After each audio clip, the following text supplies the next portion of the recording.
Yahoo, আমার বাইকের দরজা থেকে আমি সুপার বাইক পেয়ে গেছি। ইয়াহু, জাদুকর আমাদেরকে বাইকের দরজা খোলার সুযোগ দাও। নাও এই বাস্ক থেকে একটা টোকেন নাও। ওকে, তুমি আমার রানী, আমি তোমার রাজা। খুলে যা আমার বাইকের দরজা। আরে খুলে গেছে আমার বাইকের দরজা, যাইয়া দেখি তো।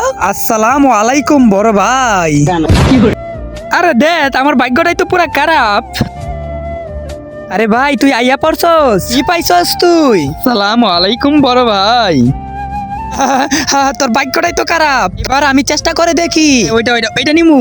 রাজা রানী বাদশা, খুলে যা আমার ভাগ্যের দরজা। আরে খুলে গেছে আমার ভাগ্যের দরজা। আরে এত সুন্দর নারী। আরে আমার তো ভাগ্য খুলে গেল। চলো বেবি।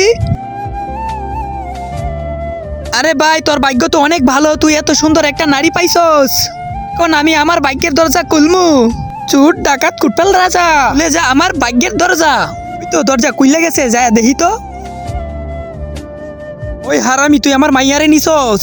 আরে আমি কি করছি, আমার সাইরা দেন, সাইরা দেন। কিন্তু তার আগে এই ছবিটাকে ভালোবেসে থাকলে ভিডিওতে লাইক দিয়ে চ্যানেলটা সাবস্ক্রাইব করে দাও। যদি সাবস্ক্রাইব না করো, আমি ভাববো তুমি ছবিটাকে একটু পছন্দ করো না। আর কমেন্টে অবশ্যই লিখে যাও আই লাভ ইউ আল্লাহ। আরে বুড়া, ওই তুই বুড়ারে পাইছস। আরে তোর কপাল তো অনেক খারাপ।